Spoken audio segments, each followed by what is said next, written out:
On to now our next topic. What is next in space? Leonard Nimoy, also known as Spock from the famous series Star Trek, said that space is the final frontier. Is it the same for humanity now as well? That's exactly what we're going to explore in the next conversation.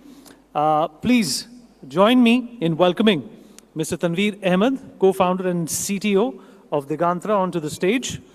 Mr. Srinath Ravichandran, co-founder and CEO of Agnikul Cosmos, is also with us on the program.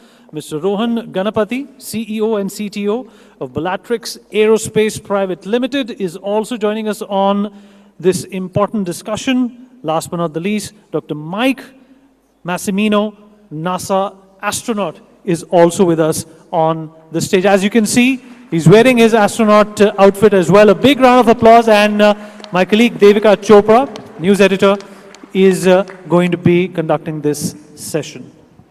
Ladies and gentlemen, it is such a privilege for me to be sharing the stage with, of course, the pioneers of our space startups, but more importantly, Dr. Mike Massimino, a NASA astronaut, has very graciously agreed to be with us in person in India, and it's such an honor to share the stage with him.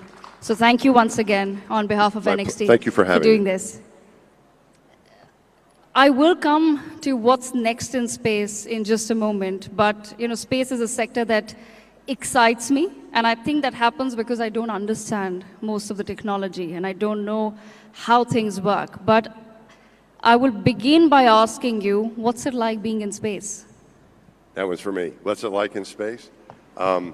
It's magical. It's interesting because it's a bit stressful because you're doing your job, whatever that might be, on your mission. My missions were both on the space shuttle, I had 2 missions to the Hubble Space Telescope, so we did a lot of spacewalking, and the Hubble Space Telescope is this great instrument, very important, making great discoveries. So our job was to treat it as best as we could, to improve it, to make it better so the scientists could use it. So there was that responsibility underlying all of it. So it's a job, it's work, but at the same time, it's just magical to be up there. The teamwork that we had with my crew and working with the people on the ground, those who prepared us and those who took care of us in mission control, supported us during the missions. It was a wonderful team to be a part of, and the scientists we work with the Hubble Space Telescope throughout the world. So it was great to be a part of that team. But what I think you remember the most is viewing our planet, of how beautiful it is. I mentioned earlier, this is my first time in India, but I felt like I'd been here before because I had seen it so often from space. Yes. As we would fly over it, and I would admire it.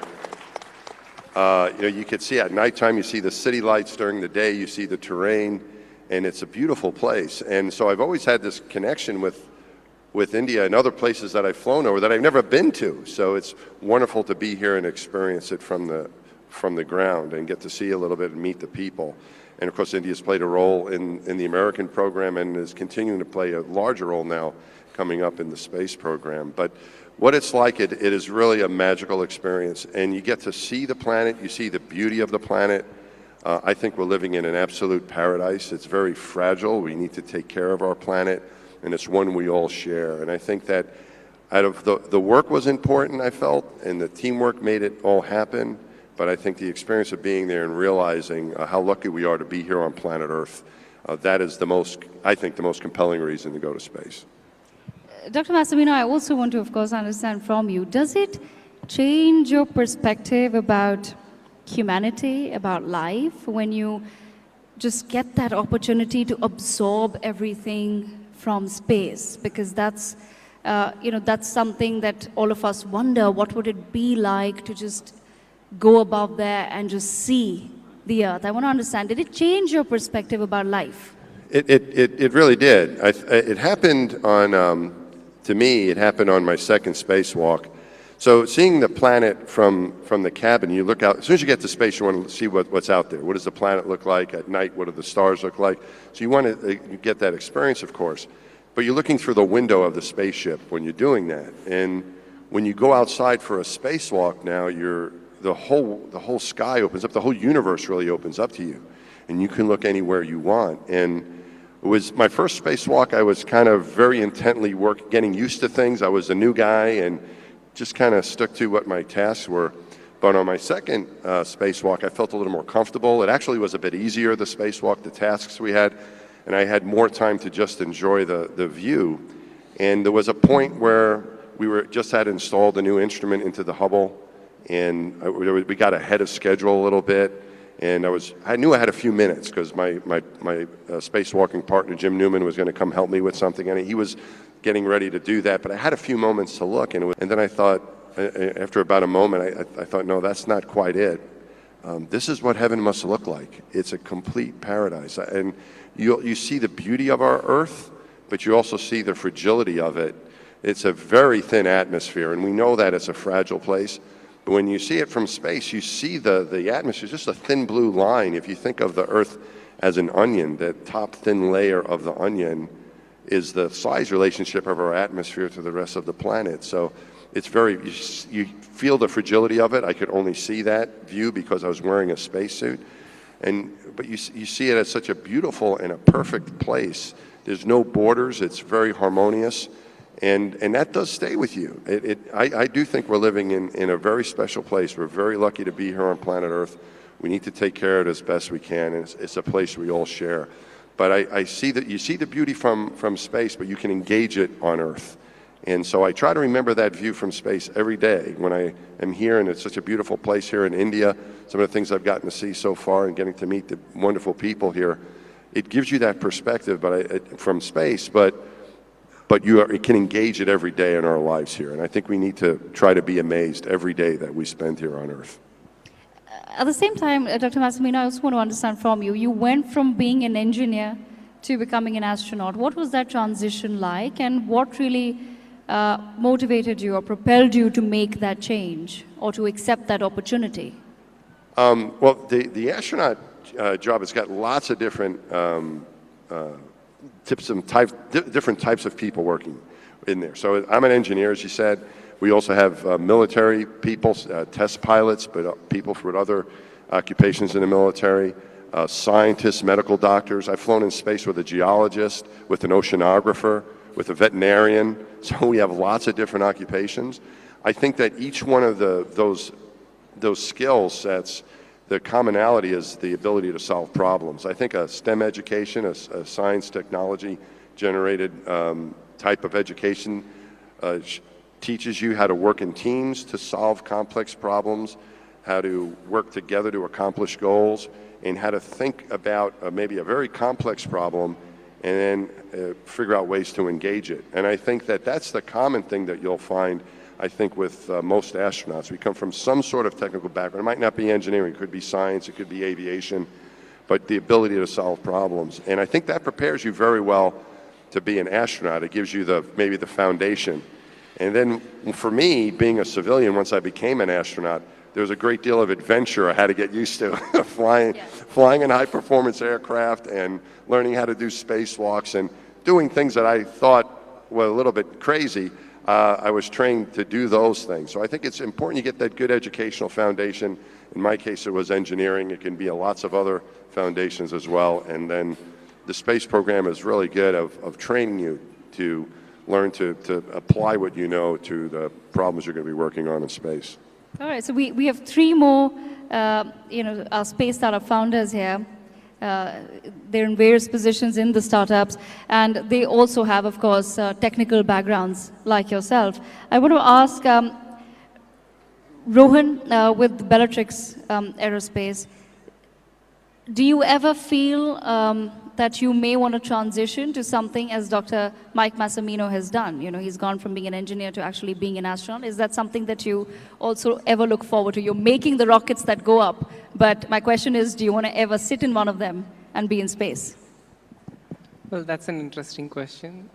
Thank you for having me here. It's a privilege to sit with you. Well, that's the final goal for anybody getting into space entrepreneurship, for example. You always have this fascination of going to space, and build technologies that go to space. So we're taking baby steps. We work on in-space propulsion and mobility, going to the moon, going to Mars. That's where we come. And we'd love to see a future where that becomes a reality, going to the moon, going to Mars in our lifetime. And now that India is also awakening to privatization in the space sector, so there are, believe me or not, in 2018, there were 4 companies. Now there are 300 companies in India working on space. So, yeah. Yes, that's a point to note that we barely had any, and today we have over 300 private space companies operating in India. So that's a huge achievement for our nation. Srinath, coming to you next from Agnikul Cosmos, I want to understand from you, how has that experience been working with, say, the government in terms of the support you need to set up a private space company? Because at the end of the day, every venture, when you get into it, you want it to be profitable. But space is one of those businesses where you need heavy investor backing. You need money which literally gets burned as you go up. So how has that experience been operating in India? Yeah, it's been very different, I think, over the last 6 years, right?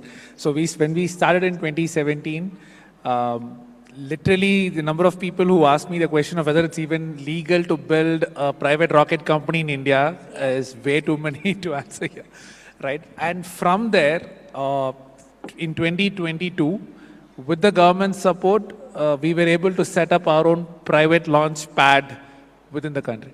So I think that has been a marvelous transformation. Will India allow you to launch privately, right? We had to always beat around the bush, to be honest. And that was still 2020. And then with the whole new set of policies that have now come out, I think we have absolute clarity in telling people that policy is not the real problem. Now it's, if you can go build a SpaceX, if you have the money for it and the technology for it, you can do that in India. That was not the case in 2017. So I think, as Rohan was saying, we are in the right direction. We are getting there. A lot more work has to be done, but I think it's a great starting point now. Absolutely. And it also gives you a lot of exposure to other international companies that are also doing that, private space companies. And I'm going to come to that point with Tanveer Ahmed of Dejantara. Tanveer, Dejantara has just done their launch with SpaceX. Can you tell our audience about that? What was it about? Okay. Hello, everyone. Thanks a lot for having me here. As a company, we focus on tracking space objects. So today, many of you might have come from an aircraft over here, and you had a pretty comfortable flight, I would assume, and you did not have a fear that another aircraft would come and collide into you, right? So that's space debris. Yeah. Space debris monitoring is what you're essentially doing. Yes. Yes. So essentially, we do something how aircraft's traffic is managed through tracking, by tracking with radars and things like that. We do something similar for space. We track every object in space, be it a satellite or a debris, and we ensure that traffic is managed and coordinated and ensure that no accidents happen in space. The satellite that we just launched 1.5 months back with SpaceX is one of the world's first satellites that can gather data of other space objects from space. So that's essentially what Scott, our satellite, was. And how was that experience working with other private space companies abroad? Because, of course, space is one sector that would require global cooperation if it is to be a successful venture. And it can't be country-centric or country-specific, because our aim essentially has to be space for all humanity. So when we're looking at that goal of space for all humanity, how was that experience? Was it very smooth for you to collaborate with other companies? So I think right now most of the action is happening in the private space ecosystem, and most if not all of the private ecosystem is funded by venture capitalists, and by that we are it's in our blood to collaborate and build partnerships, build business cases. So I think on that front it has been fairly easy in terms of creating partnerships. But I think where sort of the challenges lies is these are the first set of business cases that are being created. These are first set of missions that are being launched. And while this is being there is revenues that is being created while these steps are taken in space. This is one of the first times where space is being quite literally commercialized and business cases are being created in orbit. So it's more of a creation of a market, along with while you create technologies and scale technologies. So there's quite a lot of interesting conversation that happens while we have discussions on creation of markets. I remember one of the first conversation, let's say with Rohan in 2020, when we first, one of the first major milestones of the company, we first went to Bellatrix office and then went and signed a deal. But right now, from there till now, we are collaborating on multiple projects and seeing how the technologies that they are building, the technologies that we are building can come together and create business cases. So that's interesting sort of a trajectory that we follow. So that's really the way forward. Dr. Mike Massimino, coming back to you, I want to understand from your perspective, since our space startups are just taking off right now, what would your advice be to some of the young entrepreneurs who are getting into the space sector? Because we are discussing next in space. So what would you advise? What are some of the key areas of the space industry that one should be tapping in? What should we be building in India? I think that there's so many different areas that we can be looking at now, and that it could be satellite communications. It could be protecting people in space, being able to protect them from the radiation, the harshness as we're going further. The great accomplishment that India had with the Chandrayaan lander on the moon, for example, is a precursor to sending people there, and it's a very harsh area. And what was interesting about the area that the lander went to was that it's a possibility of water being there, and eventually sending people to that area. So being able to find the resources and use the resources on the moon or whatever else where we might explore, being able to support life there and protect people in this very harsh environment. I think there's so many different areas to look into, both with people and with communications and with science exploration, that I think it's looking at what people are most interested in. If I was an entrepreneur, I think I would be thinking, well, where, from what my interests are, where do I think I would be able to contribute the most? And then I think it's building the team. There's so many great young people that are interested in exploring space, not only because it's cool to explore space, but you can also be entrepreneurial in this day and age. I teach at Columbia University. I'm an engineering professor now. I left NASA 10 years ago. And the students that I've had, a lot of them are from the United States, but also from India and around the world, are so interested and passionate about the space program.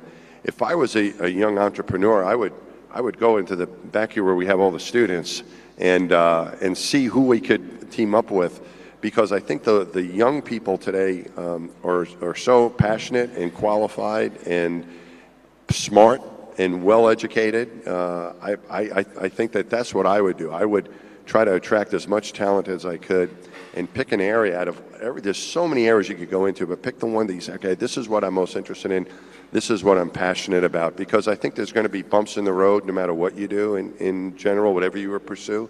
So if you have that passion for what you're doing, that'll allow you to persevere through those. So I think there's so many things to choose from. For me, I would choose, human life support and what we could do to help people get to space. But it's propulsion materials. There's many areas that you could look into. I would follow the passion, collect a good team, and go for it. Okay, Rohan, I want to understand from your perspective as well.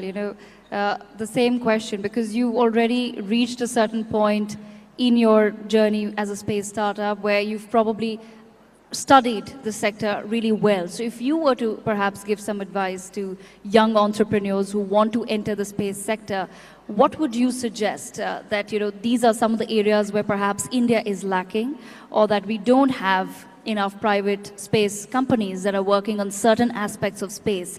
What's your suggestion going to be? Okay, it's very interesting. I'll answer in two parts. The first, we need to understand what's the space market about. Currently, it's $450 billion US dollars. At the end of 2030, it's going to reach $1 trillion. And the Prime Minister's vision is having one of the best space agencies in the world. Why do we contribute less than 0.5% to this global space industry? So you need more private people. That gives you an answer to the PM's vision. Second, as Mike said, Earth is a very fragile planet with a fragile ecosystem. And we are class 0 in the evolution scale, so we are dependent on the natural resources for our own survival. So you can't continue to mine Earth for our existence. So mining on the moon or asteroids is no longer science fiction, and that's happening. But how do you do it cost effectively? You know gold is available underneath the ocean. You don't mine because the cost of mining is more than the value of gold. Similarly, why don't I mine on the moon? It's the cost. So now there are people willing to fund for this, go to the moon, mine, bring natural resources, Okay, so save the planet. Srinath, I'm going to take a follow-up on that. Go to the moon. That's always been in conversation. Of course, we've managed to land on the moon, but there's a lot of chatter about becoming an interplanetary species. Do you see that happening in our lifetime? And I'm being very specific, in our lifetime. Yeah, I think the first set of deep space missions with people will happen. I don't know if it'll be at a level where it'll actually be sustainable enough in terms of scale. But I think the first set of deep space missions with people will happen in our lifetimes, if you're getting there. I think the number of technologies will have to be developed, in an economical way to do that at scale. That is still yet to be figured out, right? And that actually connects us back to the previous questions you were asking. That is why space entrepreneurship, there is so much more scope, because I'm seeing this journey happen again and again over the last 60 years. So there's a technology that's first figured out, but then it's too expensive to commercialize. And then you see some player or a group of players come in, and then they execute it to some level of, economical to make economical sense. And then after that, that becomes almost like a trivial technology, and then you start building on top of that. So that, I think, about 200 or 300 technologies like that will have to be figured out for human space missions to happen at scale, to say we are actually truly interplanetary as a species. But that's the opportunity also. Yes, so as we move towards more and more opportunity and more companies coming up and more companies sending, in a way, material up in space, that's where, Tanveer, I come back to you. What role do you think tracking of the space debris is going to play? Because the next big conversation, say 10 years from now, is going to be that we've sent up too many things in space and we don't know how to really manage the space debris. That's a really critical part of a conversation about next in space, about the sustainability of managing the space debris. So how do you think that's going to chart out? So I think we are already at a place where I think we'll have sustained commercial human presence in orbit maybe in a decade or two. So that means orbits have always been sort of a resource where you place satellites, but right now that's also a resource where you can place humans. So once humans, lift their feet from ground, you need to ensure that wherever you are, it's pretty safe. So till now, the space has been utilized in such a way that, like any other industry like oil or gas, the resource, the space and orbits have been exploited. But right now, it's the inflection points, it's the markets have been created, enough space missions have been operated, such that both the space industry and space sustainability both has to go hand in hand. And that's when a sustainable sort of business cases would be created and sustained presence of humans will be there. So as I usually like to say, we have to ensure that our orbits are infinitely sustainable, which are not there as of today. Yeah. Okay. Dr. Massimino, of course, I want to circle back to you and I want to ask you the same question. It's one of my favorite questions to ask, which is what I just asked Srinath as well. Do you feel that we will be an interplanetary species in our lifetime? And that's a conversation that happens a lot in the United States of America about becoming an interplanetary species. Do you think that's going to happen in our lifetime? Interplanetary species? Like going other places and living there? Yes. Absolutely. I think one of the things that's exciting for me is the opportunity we've had a lot of experience in low Earth orbit, but now the opportunity to go back to the moon. And we haven't had people on the moon for over 50 years. I was a very little boy. This what inspired me to become an astronaut. I was 6 years old when Neil Armstrong took those first steps on the moon. But we haven't been back in a long time. But we're not going to go back just for a visit. We're going to go back to settle there. And I think the accomplishment that India had with the moon landing, we just had another one launched last night from the United States, another private mission. And so it's not just governments anymore. It's also these private companies. And so we're great countries like India, the United States, and other countries that are spacefaring. It's not just their governments now, it's also their companies, the ingenuity that they have in the commercial areas to do these things. So I think now we really stand a chance to accomplish this because so many people are getting involved, not just countries, but companies. So I think that the moon is the starting point for that. We have a lot of experience in low Earth orbit, lots of, over 20 years of experience of people being there around 24 hours a day, every day since. But now, what's it like to live on a planetary surface? How can you find water? How can you use the resources there? And the moon is close enough that we can still get back if there's an emergency. We can have communications back and forth between the Earth and the moon so that when there's help needed, we can supply it. And I think that's going to be the place that will be the launch pad to go further to Mars and other places. So I'm very excited about what's going to happen. I think in the next few years, that'll lead us to being interplanetary, not just the moon, but other planets as well. Dr. Massimino, I also have a slightly philosophical question for you. So, for a very long time in India, we had a slight mindset where we would really say, okay, this is possible, this is not possible. And that mindset has shifted in the past decade, okay, drastically, as some of our startup founders have also pointed out, that the opportunities they didn't have before, which were just not possible, they're now possible, right? And we don't write anything off anymore. But that's a mindset that America has always had. And that's why you have, or rather that's the impression that we get, that America always dreams really big. Right? So they follow that you dream of the moon, but you land on the stars. So I want to understand from your perspective, how do you suggest, this is a philosophical question, how do you suggest that we adapt more of that mindset where we just say, this will be possible? Yeah. I think the mindset that I think I've had, that I learned and that we had at NASA was that when you first sometimes hear about an objective you want to do, if you're dreaming big, you want to go to the moon, you want to build a space station, you want to have a lander on the South Pole of the moon, these things might seem impossible. And I think I was told by one of the moonwalkers, Alan Bean, it was a mentor, he was out of the 12 people that walked on the moon, he was the fourth, and he told me, Mike, at some point in your career, you're gonna be asked to do something that's impossible. You're gonna dream about something that's impossible. Don't think of it that as impossible. Start talking about it with a group of creative people. Start exchanging ideas, and what you'll find is that it's not impossible. It's just really, really hard.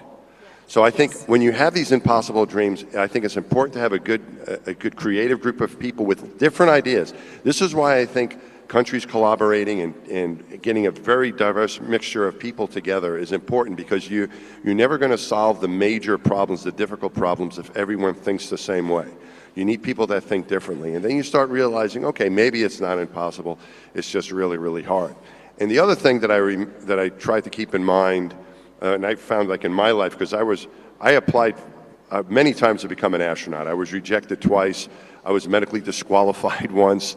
And I just kept trying, and I felt like, you think things might be 1,000,000 to 1, and it can't happen, but that's not true. It's just very unlikely, some of these impossible things. And the only way that something is truly impossible is if you don't try, or if you give up.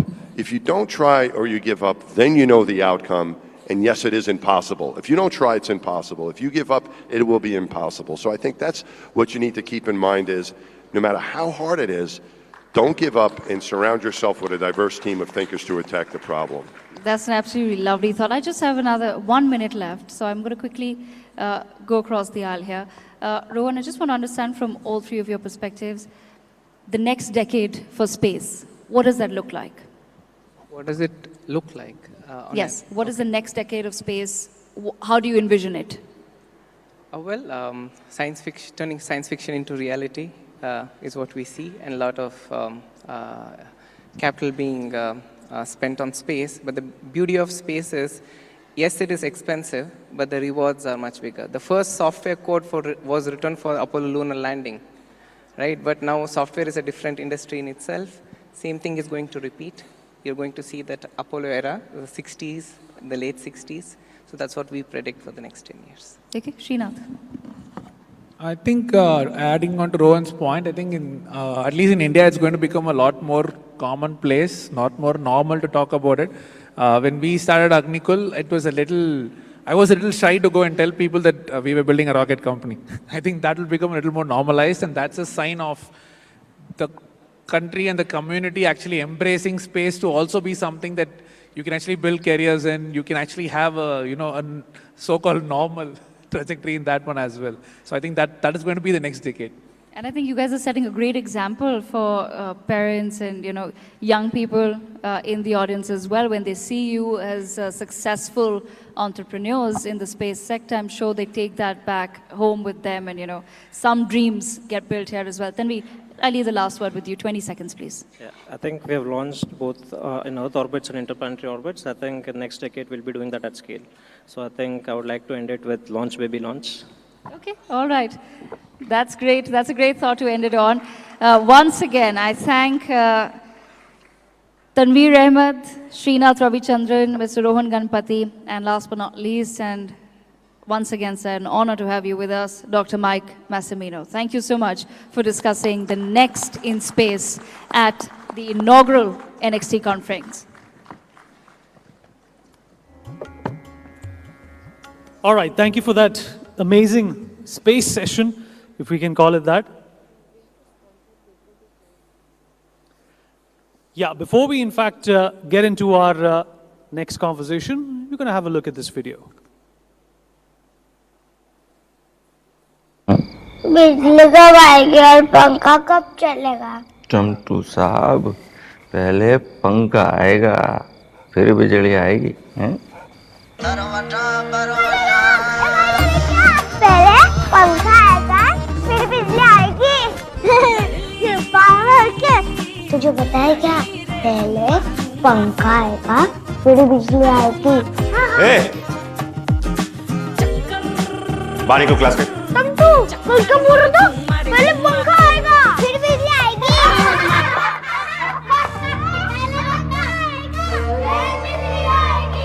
रूठी रूठी रोशनी, तू तो मुझे मानता है ना? पहले पंखा आएगा, फिर बिजली आएगी। लागी अरे काकी, चलो। किधर? हम कहाँ जा रहे हैं?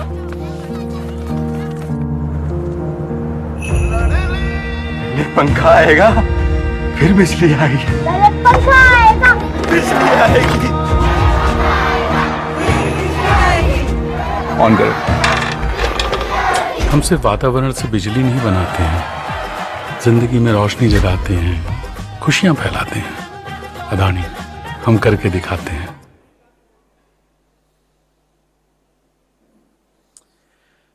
All right, wonderful. On to our next session. We're going to continue talking about space. A bit of a caveat for this session, that this next session is going to be in Ruski, which is Russian.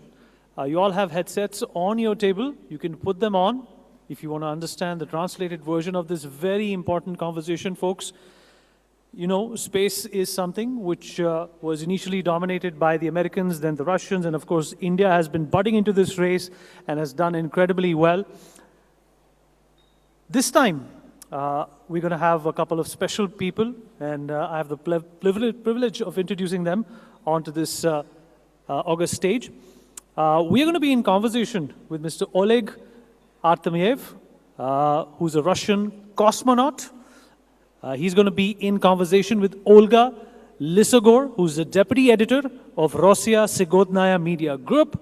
She's also the head of Sputnik News, a very important space-related magazine and platform in Russia. So big round of applause for this conversation.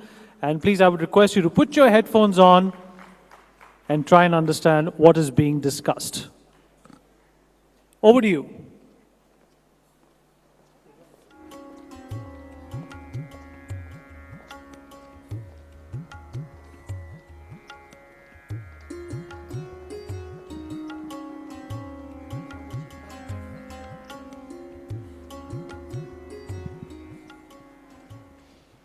Дамы и господа, добрый день.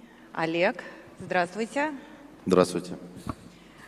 Большое спасибо NewsX за эту возможность пообщаться с настоящим космонавтом. Можно сказать, мечта детства сбылась.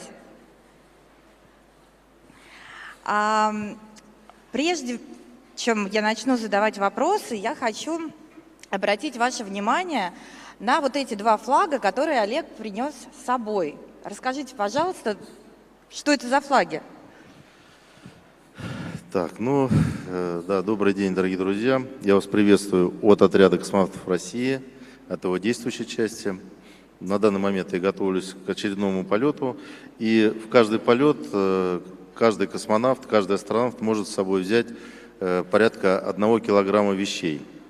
И что возьмешь в этот килограмм? Это то, что легче всего весит. Поэтому мы берем с собой то, что можем потом подарить. И как раз флаги, они легко весят. И я с собой брал флаги всех стран, которые есть у нас на нашей планете, и запускал их там в невесомости полетать. Вот. Наверняка, может быть, будет видео какое-то. И почему мне именно флаг Индии дорог? Вот, потому обратите что, внимание, да, вот это да, видео. Да. Почему именно флаг Индии? История отношений с Россией, тогда это Советского Союза, и Индии очень большая. И Индия была 14-й страной, которая запустила своего человека в космос. Помог этому как раз Советский Союз, Россия. И в то время, когда первый индийский космонавт приехал к нам в Советский Союз, я тогда учился в школе на Байконуре, откуда отправляли ракеты, и откуда он полетел. И я стоял в строю тех детей и махал флажками, когда приехал Ракеш Шарма на Байконур. Поэтому флаг у меня еще остался с тех времен, и я его взял с собой в космос, и он со мной 3 раза слетал. Я надеюсь, он останется здесь и займет свое достойное место на территории Индии. Но я надеюсь, что не за горами то время, когда очередной космонавт или астронавт, гагонавт полетит в космос, который, кстати, у нас готовились недавно в Центре подготовки космонавтов, и флагов Индии в космосе будет больше. Да, вот, наверное, не видно, но здесь даже Да, есть штампы. да, подтверждение того, что флаги были в космосе, это как раз штамп, когда он прилетел в космос и когда улетел. Кстати, он, наверное, в другой стороной перевернут. Да, получается, зеленый должна быть вверху. Ну наверное. ничего. Да, сейчас перевернем. Да. Угу. Олег, Да. а как вы считаете, какое будущее вообще у российско-индийского сотрудничества в космосе? Я думаю, что это планомерный, закономерный процесс. Мы будем очень близки в космосе, и так как многое, что может сделать Индия, у нас сейчас пока нет, это микроэлектроника, программирование и наши технологии полетов в космос. И, скорее всего, мы вместе будем работать и на лунной базе, и при полетах к Марсу, при освоении дальнейшем Солнечной системы. И самое главное, что в этом деле это, конечно, наше сотрудничество и наша миролюбивость. То есть мы очень похожи между собой, и Индия, и Россия – это миролюбие, дружелюбие и семейные ценности. Поэтому в этом деле мы это в крепком союзе, и все, что мы не будем делать в космосе, мы обязательно будем делать вместе, и это будет легче тогда. Наши страны успешно сотрудничают в рамках БРИКС. И вот как вы считаете, какую роль именно БРИКС играет в космической безопасности и в урегулировании гонки вооружений? Самую непосредственную, потому что то, что пропагандирует и то, что предлагает страны БРИКС, это зона, свободная от любых вооружений, это космос, это миролюбивый космос. Сейчас очень много документов, которые исходят от БРИКС, они связаны с тем, что зона работы в космосе, она должна быть свободной от оружия, и та миролюбивая политика, которую проводят страны БРИКС, она свою роль сыграет, и я надеюсь, что все планы, которые сейчас исходят от стран БРИКС, они будут подтверждены, будут сделаны, и я надеюсь, что к БРИКСу присоединятся еще больше стран, и я надеюсь, что те попытки выведения вооружений в космос, они как бы не будут иметь места. Ну, я надеюсь, так. Да, очень надеемся на это. Вы несколько раз бывали в космосе. Сейчас я знаю, что вы готовитесь к очередному полету. Да. Давайте вспомним ваш первый раз. Вот скажите, пожалуйста, было ли что-то, к чему, несмотря на долгую подготовку, вы оказались абсолютно не готовы там, на МКС? У нас очень хорошая подготовка в Центре подготовки космонавтов. И те гагонавты, которые уже начали, ну, уже подготовились, они знают об этом. Но то, что ты видишь первый раз, это и то, что к чему ты никогда не будешь готов, это когда ты первый раз видишь Землю со стороны. И до того, то есть даже вот эти все видео, они ни одна фотография, ни одно видео, оно не показывает те красоты, которые есть на самом деле. То есть надо это обязательно самому увидеть. Я желаю всем, кто в этом зале, обязательно когда-нибудь побывать в космосе и увидеть Землю со стороны. И тот вид, потому что до полета ветераны, те космонавты, которые уже летали, они говорят, вот тебе повезет, что ты увидишь Землю со стороны. И эта фраза замыливается, ты даже уже не обращаешь на это внимания, но тот момент, когда обтекатели от ракеты уходят, и ты видишь в иллюминатор Землю, ты понимаешь, что если бы хотя бы ты на секунду оказываешься в космосе, то та подготовка, которая была до этого, вот и 11 лет к полету ушел, она не зря. И слава Богу, что у тебя это получилось. Поэтому все такое ощущение, знание, оно все переворачивается, и ты понимаешь, как все-таки здорово, что мы живем на такой планете, на красивой, такой, в то же время хрупкой, в то же время могучей. И ты понимаешь, что это какое-то чудо, что есть жизнь на Земле. Но вы также провели много часов в открытом космосе. Вот об этом расскажите. Когда вы первый раз вот вышли в открытый космос, каково это, да? Вот что, какая первая мысль? Ну, у меня сейчас есть с чем сравнить. Вот я сегодня первый раз оказался в Индии и первый раз оказался в аэропорту, когда вышел из самолета. И это очень похоже. Вот как раз выход в открытый космос и выход как раз за пределы аэропорта. В Индию это очень, ну, когда ты еще страна тебе неизвестна, поэтому там тоже это неизвестность. И получается, что это самая интересная, самая опасная и самая желаемая работа для космонавта. То есть это то же самое, как вот вскарабкаться на Джомолунгму, на Эверест. Все люди об этом мечтают, ну, многие те, кто альпинисты, они мечтают об этом, несмотря что это очень опасно. А не страшно? Вот, это, вот это, там конечно, вот. Ну, не то, что страшно, это космонавтам страшно не должно быть, потому что они их готовят, они хладнокровные, у нас есть специальная подготовка, виды подготовки. Но все равно вот эти неожиданные моменты. Одно дело, когда ты смотришь на Землю, на космос из иллюминатора, а совсем другое дело, когда ты смотришь через остекление скафандра на 180 градусов. Это, конечно, тоже это можно отнести к чуду. И опять же, это еще раз повторю, это самая опасная работа, которая только может быть в космосе, это работа в скафандре. То есть это маленький корабль, только он не на реактивной тяге, а на мускульной тяге.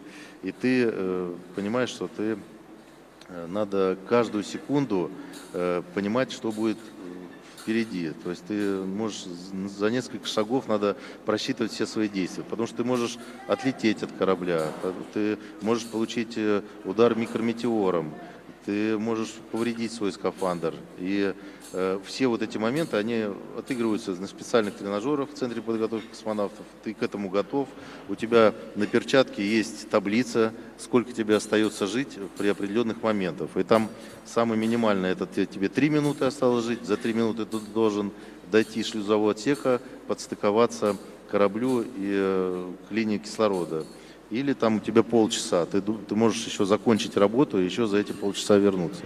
И еще плюс у тебя есть твой напарник, у него то же самое может случиться, и ты должен постоянно в голове держать мысль о том, что у тебя должны быть силы, чтобы своего напарника затащить в станцию и его спасти. Поэтому ты должен просчитывать каждый момент, каждую секунду нахождения за пределами станции. Поэтому это такая... А были какие-то внештатные ситуации у вас в открытом космосе? Нештатные ситуации были, но на самом деле все нештатные ситуации, они проигрываются на Земле. Порядка 80% той работы, которую мы делаем на Земле, это тренировки, это выход из нештатной ситуации. Это пожары, разгерметизация, неисправности всякие. И ты, когда летишь в космос, на самом деле ты отдыхаешь от тех тренировок, которые есть на Земле. И ты ждешь, когда же это все случится, а этого ничего не случается. Поэтому все нештатные ситуации, они бывают, но ты их потом не замечаешь просто. Ну, вот желаю, чтобы у вас их было гораздо меньше во время вашего следующего полета. И к разговору о напарниках. Вам очень много на тренировках и полетах приходится общаться с людьми разных национальностей. Все-таки разница менталитетов, культур. Вот тяжело это? Или космос, он как-то сближает, и неважно, из какой страны, там, какой религии человек и так далее?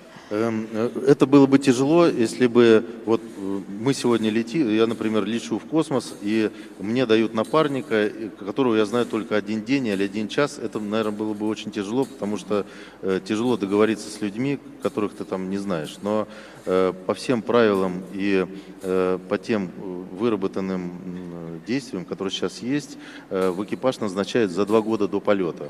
И вот эти 2 года мы за это время узнаем друг о друге многое, входим в культуру того или иного человека, знакомимся с семьями, с женами, с детьми, начинаем с ними дружить, проводить праздники, совместные тренировки. Поэтому за 2 года мы полностью так ассимилируемся друг в друге. То есть у нас получается синтез тех культур, которые мы представляем. То есть это может быть и российско-индийская, или российско-американская, или российско-японская. Поэтому мы многое начинаем прощать. Потому что если вот бывает, что разные культуры, там, например, вот в Америке принято в обувь входить в дом, а в России обувь снимают перед тем, как войти в квартиру. Это сразу как бы небольшое неприятие, но ты понимаешь, что просто в Америке чисто там бывает, у нас там не всегда так. Но они понимают, как мы думаем, мы понимаем, как они уже чувствуют. Вот мы знаем все скелеты в шкафу, поэтому мы многое друг другу прощаем. И сейчас та культура, которая у нас на станции, она, конечно, международная, и это синтез всех культур, которые только может быть на планете. И мы понимаем, что мы можем ужиться. А почему мы можем ужиться? Потому что все ценности, которые у нас есть, они одинаковые. Это семейные ценности, это мир в доме, это любовь к детям, это терпение, прощение. Поэтому в любом случае, как бы мы себя не вели на земле, как бы наши правители там не воевали, мы в любом случае в космосе мы живем всегда мирно. А продолжаете общаться после полета? Да, обязательно продолжаем. Вот я летал уже 3 года, и у меня, в смысле 3 раза, и получается, ты летишь в одном экипаже, приземляешься в другом. И вот у меня за 3 полета у меня есть 6 чатов. Каждый чат это экипаж, там вот, например, экипаж 55-й экспедиции, 56-й, там 69-й, 70-й. И вот эти чаты, мы в этих чатах поздравляем друг друга с днем рождения, с национальными праздниками стран, с днями рождения детей, там, родителей тех или иных астронавтов, космонавтов, гагонавтов там, или тайконавтов. То есть это мы продолжаем общаться и надеемся, что обязательно встретимся в космосе. А скажите, чего вам не хватает здесь, на Земле, что есть в космосе? Вот как раз вот этого мирного существования. То есть, получается, когда мы сюда прилетаем, мы заложники той пропаганды, которая есть в той или иной стране. То есть мы можем судить о событиях поверхностно, а там они совсем по-другому видятся. То есть там многое прощается, и вот этого прощения нам здесь не хватает, терпения. Это правда. И последний вопрос. Подскажите, пожалуйста, вот назовите 3 главных качества, которые нужны для того, чтобы стать космонавтом, без которых можно даже вообще и не мечтать об этом. Ну, первое, это, конечно, терпение.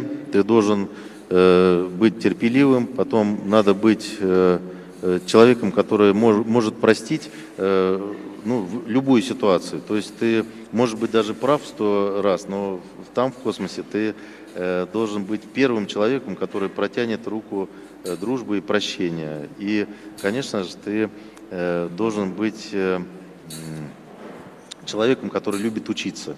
То есть ты любознательным должен быть, потому что все-таки в космос нас тянет любознательность, что-то попробовать то, что никогда не видел, или исследовать что-то. То есть надо быть такой с исследовательской жилкой и всепрощающим, терпеливым человеком. Прекрасно, спасибо большое. Я думаю, что всем было очень интересно. Ну, мне в первую очередь. Да, спасибо.